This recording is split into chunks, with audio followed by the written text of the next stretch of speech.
واحیات قسم کا مشہور ہو رہا ہے وہ آپ کی رنگ ٹون میں آ جاتا ہے، جس سے یہ تمام چیزیں ہم کو اسلام سے دور کرتی ہیں، یہ تمام چیزیں ہم کو اللہ کے رسول صلی اللہ علیہ وسلم کی سنت سے دور کرتی ہیں۔ اس لیے آپ اور ہم کو یہ ضروری ہے کہ ہمیں علماء کرام کے جو بیانات ہم سنتے ہیں، ان کے مضامین پڑھتے ہیں، اللہ سے ہم دعا کریں کہ اللہ سبحانہ و تعالی ہم کو عمل کرنے کی توفیق عطا فرمائے۔ اور یاد رکھیے، مسجدوں کو اگر آپ آباد نہیں رکھیں گے، میں جانتا ہوں کہ میں جو کچھ کہہ رہا ہوں وہ تنازع بن سکتا ہے یا میڈیا اٹھا سکتا ہے، مجھے اس کی فکر نہیں ہے۔ اسد الدین اویسی کا جہاں نام آتا وہاں پر تنازع ہوتا ہے آج کل۔ تو اب تو ایسا ہو گیا کہ ایک بابا ہیں، بہت بڑے بابا ہیں، جو ٹوتھ پیسٹ بیچتے ہیں اور کیا ہے منجن بیچتے ہیں، سانس لینے کا طریقہ سکھاتے ہیں۔ وہ کہیں پر منتر پڑھ رہے تھے، اپنے آپ کو برہمن ظاہر کر رہے تھے، اور کرتے کرتے انہوں نے بول دیا کہ میں یہ OBC والے فلاں ایسے ہیں، ان کو کچھ بول دیا۔ جب میڈیا نے یہ بزنس مین بابا کو پکڑا تو انہوں نے بولا نہیں، میں OBC کو نہیں بولا، میں OBC کو بول دیا۔ تو خیر یہ چلتا ہے، یہ اس سے کوئی فکر نہیں ہے، مگر آپ کو بتانے کا مقصد یہ ہے کہ مسجدوں کی حفاظت کریے۔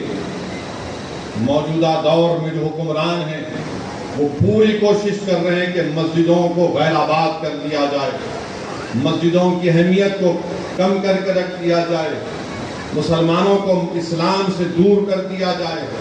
اس لیے ہماری ذمہ داری ہے کہ ہم مسجدوں کی حفاظت کریں، اور قدرت ہم اور آپ سے پکار کر کہہ رہی ہے کہ تم ایک مسجد کو کھو چکے، وہ تمہاری غفلت کی وجہ سے ہوا تھا۔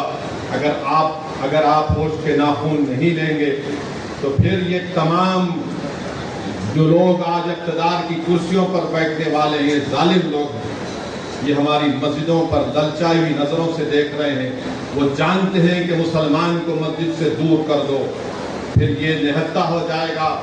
اس لیے بہت ضروری ہے میرے عزیز دوستوں اور نوجوانوں اور ماں باپ، اکیلے مت جائیے مسجد کو، اپنی اولاد کو ساتھ لے کر جائیے۔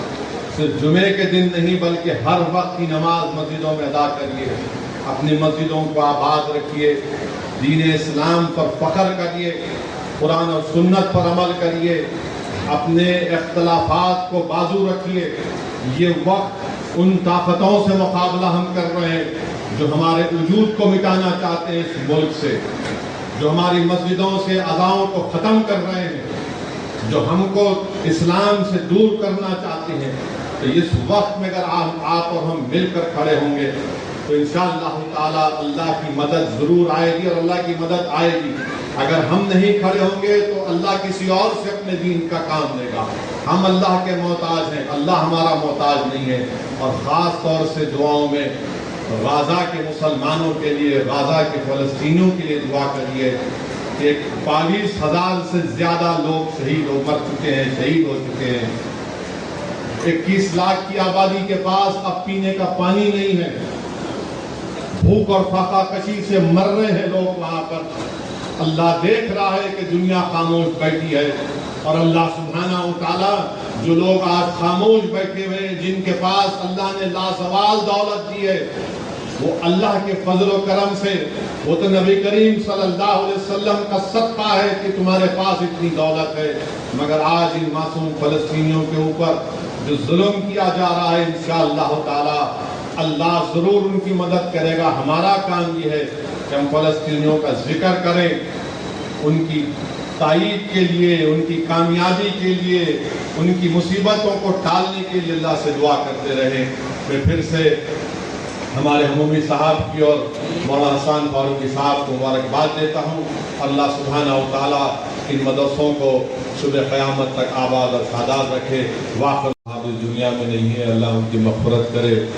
اگر میرا حافظہ صحیح ہے تو ان کا نام بھاری بھرکم شخصیت ہے، نذیر صاحب نام تھا۔ تو میں اس زمانے میں اکثر صبح کے وقت میں 7:30 8 بجے اپنی دکان کھولتے تھے تو کتابیں خریدنے وہاں پر جاتا تھا۔ تو انہوں نے مجھ سے بتایا اسد صاحب ہماری اس بک شاپ میں اوپر کے حصے میں چوہوں نے کئی کتابوں کو قطر کر کھا لیا۔ میں سوچ رہا تھا کہ یہاں تو قرآن کریم بھی ہے، تو انہوں نے کہا کہ مگر ہر کتاب کو چوہوں نے کتر دیا، مگر جہاں پر قرآن کریم رکھی ہوئی تھی چوہوں نے وہاں ہاتھ نہیں لگایا۔ تو میرے عزیز دوستوں اور بزرگوں، یہ اللہ کا لازوال کلام ہے، اور مجھے جنید بغدادی رضی اللہ تعالیٰ عنہ کو واقعہ یاد آ رہا ہے کہ جنید بغدادی نے اپنے کسی شاگرد سے کہا تھا کہ میں تم کو ایک صندوق دے رہا ہوں، اس کو لے جا کر دریائے دجلہ میں اس کو بہا دینا اور کھول کر نہیں دیکھنا۔ تو آپ کا مرید تھا وہ، اور کامل مرید وہی ہوتا ہے جو اپنی شیخ کی بات کو سنتا ہے اور راز کو اپنے پاس رکھ لیتا ہے۔ تو خیر جب وہ اس صندوق کو پانی میں چھوڑ کے، تو پانی نے راستہ بنایا اس صندوق کے لیے، اور پھر وہ صندوق پانی میں چلا گیا۔ وہ تعجب کر رہے تھے کہ پانی میں طوفان ہے، لہریں ہیں، اور پانی راستہ دے دیا۔ بعد میں اپنے پیر و مرشد سے آ کر پوچھے تو جنید بغدادی نے کہا کہ میں نے ایک کتاب لکھی تھی، 12 سال میں نے اس کتاب تصوف کے رموز اور